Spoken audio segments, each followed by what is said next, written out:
Good afternoon, folks. Papa Boris here with another Banner Saga Factions match. So, a quick update. I actually finished 5th in the tournament by rating, which is a little bit misleading because I only finished 12th on wins. But a lot of my losses came to really high-rated opponents. So I lost to KB, who won the tournament. I lost to another Persona twice, and you saw those games. There was tragically one game against Global Anarchy, who was winning the tournament for a while. He steamrolled me, and I couldn't record it because I was processing another video, so it wasn't going to work. Now I'm just in a quick match, trying out a new team, and I actually am up against the person whose build I stole. Please take no offense. Yeah, so what he did was he has double war leaders and lets his archers go butt tons of times. So I figured I'd give that a shot. Let's go ahead and try to space things out a little bit. So he's got a siege archer there. I don't want him to get too much value out of it. Okay. So I like this map a lot. I see he's gone off to the flank, which is I guess pretty smart. Then the opponent might be set up badly against you. So anyway, this build, he basically tries to get this siege archer to go twice, and then maybe even a third time with the war leader. Now the nice thing about the double war leader is that if there's nothing to do with the archer, well then you can just give the other war leader an extra turn and then go in and fight a man. So that's kind of a cool idea, and I really like it. Now what I want to see is can I actually get to this archer? Okay, so now I'm doing it a little bit differently. I'm not using siege archers because I don't really like them anymore, and I'm using bowmasters instead because I find the utility is really nice. Oh yeah, let me turn on the banners. So let me see if I can get up to this archer. With bowmaster, I'd need to use 1 point of willpower, and then with this bowmaster, 1, 2, 3, 4, 5, 6, 7. I'd also need to use 1 point of willpower. I think I'm going to go for that archer actually. Yeah, that seems fine.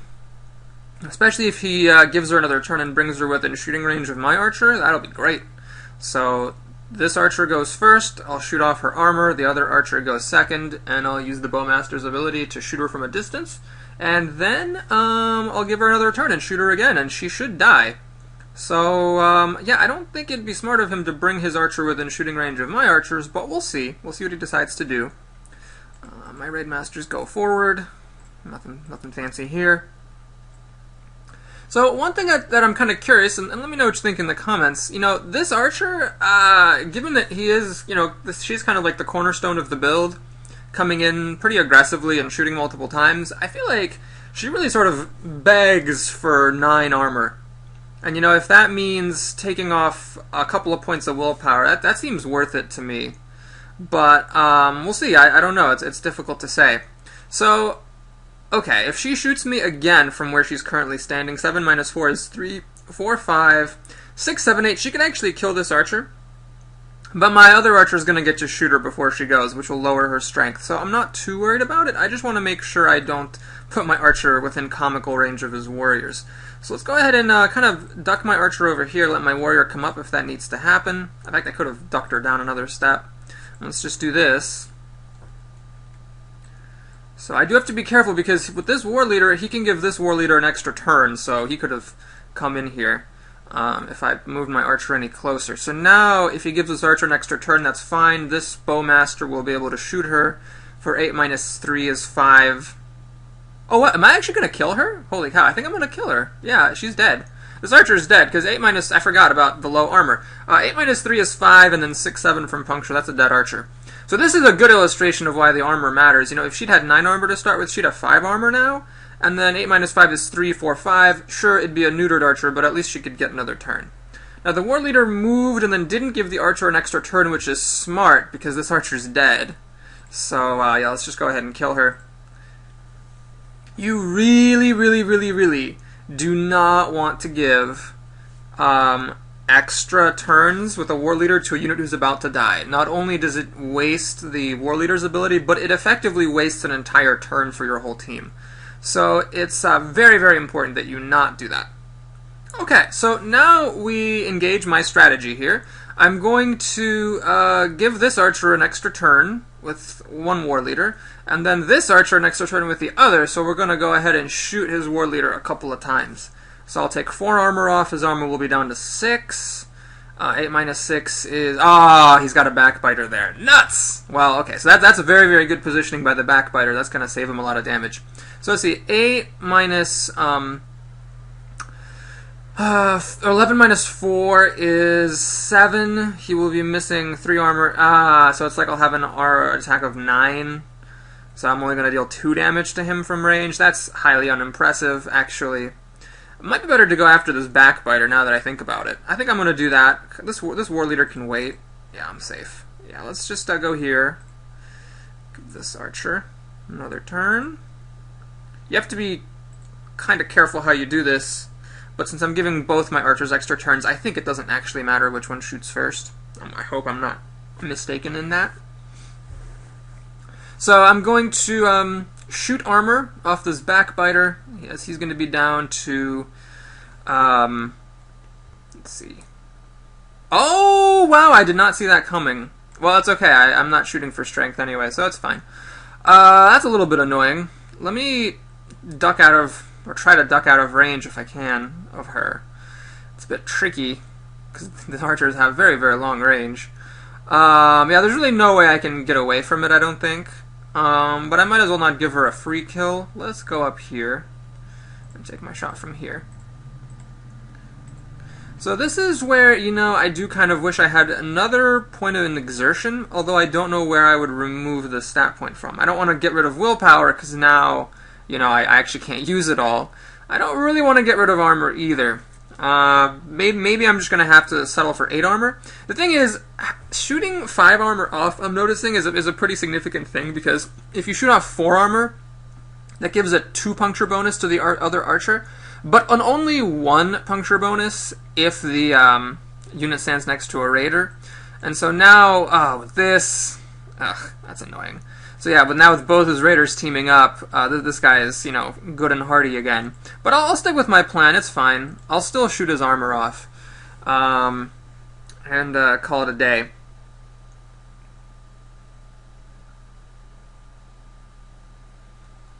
So, yeah, had I shot 5 armor off, he'd be at, you know, 6 armor right now. I could deal 3 damage to him. As it is, I can only do 1 damage, because the Raid Master standing together nullifies a lot of the puncture. So here's where I definitely miss siege archers, but it is a kind of like, you know, tricky thing, because if I had siege archers, he obviously wouldn't be putting all of his units together like this.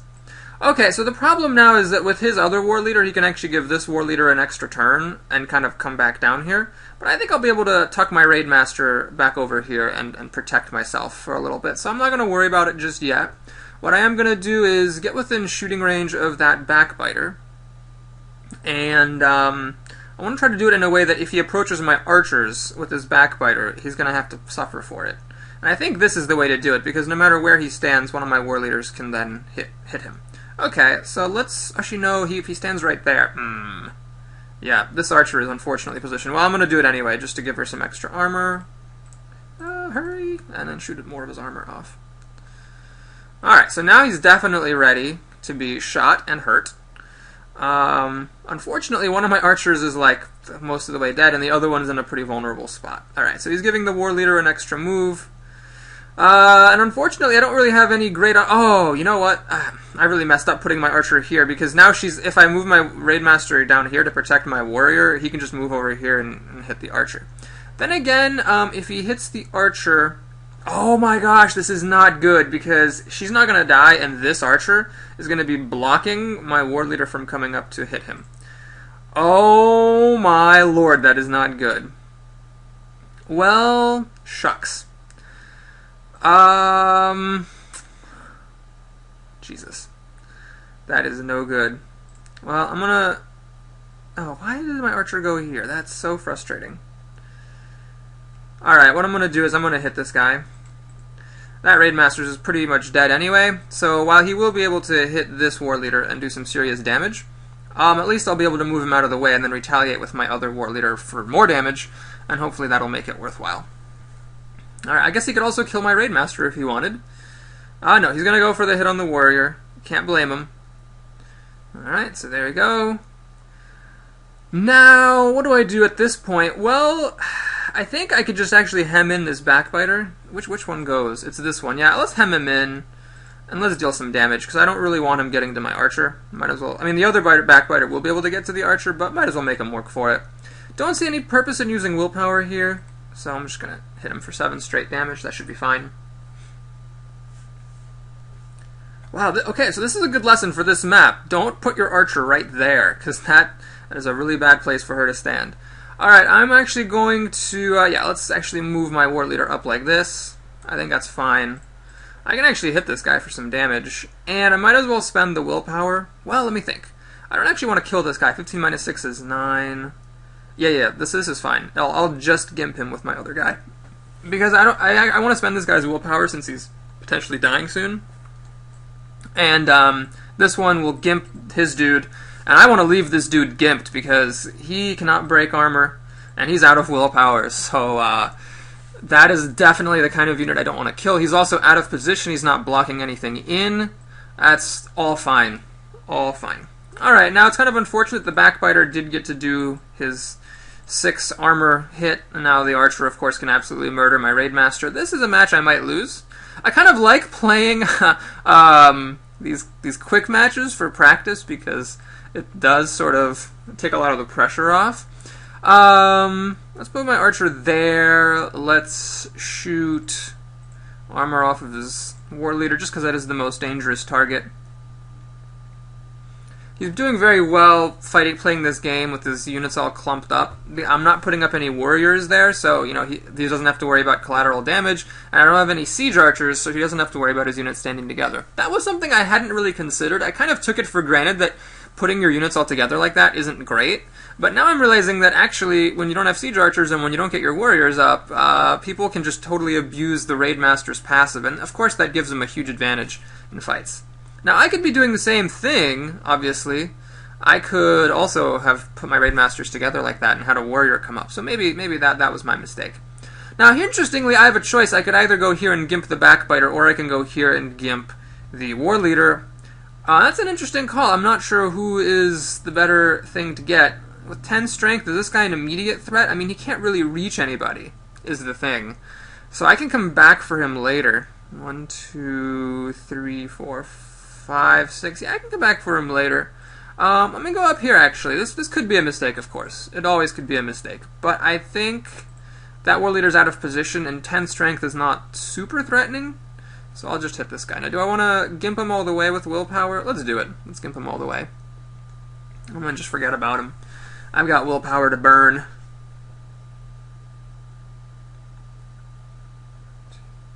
I made a small mistake. I put this archer within range of the bowmaster's ability. 1, 2, 3, 4, 5, 6, 7. Oh yeah, that was not very good.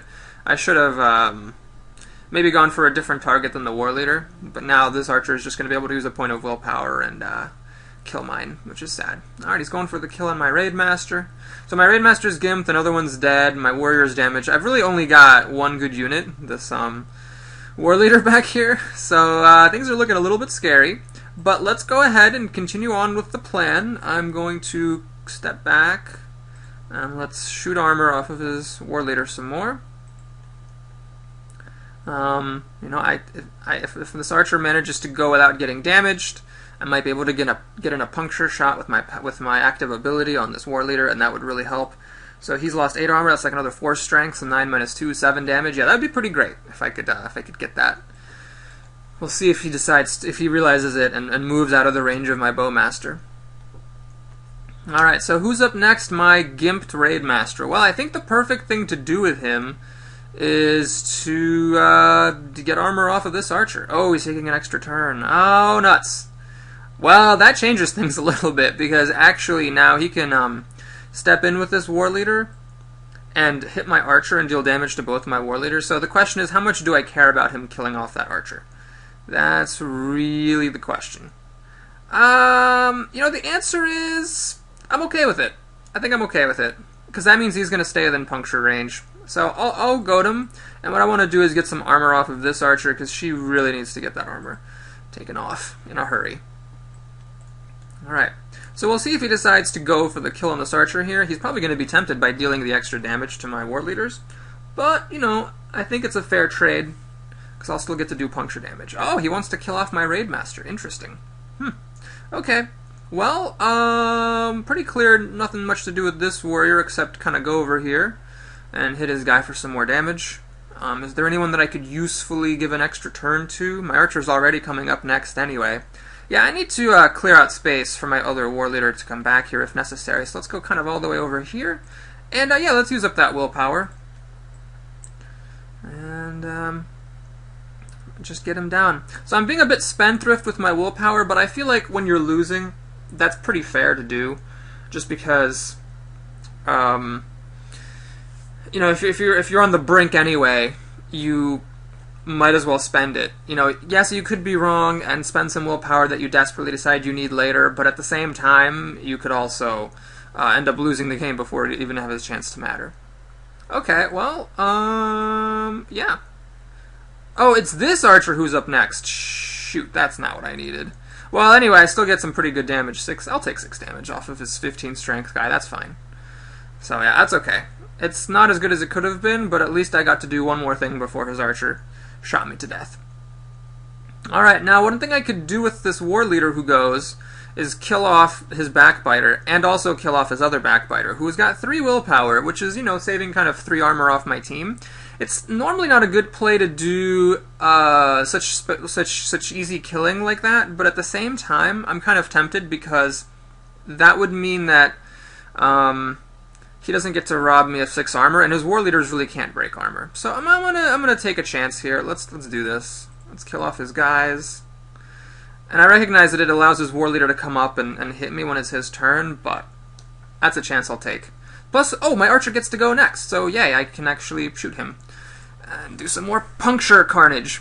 My biggest fan on YouTube, Ramor, has told me in a recent comment, GG, stop disrespecting puncture. Well, I definitely respect it now. I definitely have arrived upon the puncture bandwagon. It's I think playing with war leaders has really, or sorry, with bowmasters has made me appreciate just how good of an ability it is.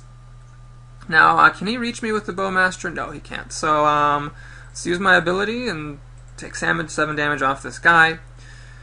So he's in a bit of trouble. I mean, he's got this archer, basically, and that archer is kind of is being protected by his war leaders. As long as she stands right here in this nook, I have to kill the war leaders to get to her. So that's fine. That's very, very good positioning on his part. But I think I can actually win this. 7 armor, 15 strength, that is difficult for him to deal with. And this guy actually has all of his armor, so I'm not even afraid of puncture. Yeah, let's just keep on gimping his guys, I think. Well, this guy is the one with willpower, actually.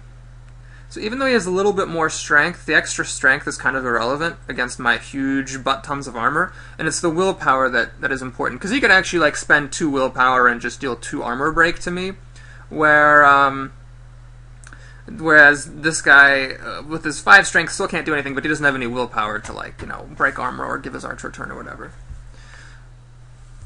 So my opponent's telling me that the backbiters lack some firepower. What did you try changing? I ask him. Alright, well now it's time to go ahead and just rush for pillage. So far, you know, I can't make anything conclusive about this build, simply because my opponent seems to have been messing around with his backbiters. I didn't pay attention to what the backbiters' stats were. Oh, he did the 3 exertion, 3 armor break, lots of willpower. I guess he must have sacrificed their strength. Let's see, I forget. Did you put 2 armor points from BB into exertion and willpower? Ah, I see. So, yeah, I'm not a really even big fan of backbiters, to be honest. 1, 2, 3, 4, 5. I could actually reach that archer, but it doesn't actually matter because I can kill her with my war leader, so let's just rest, and kill.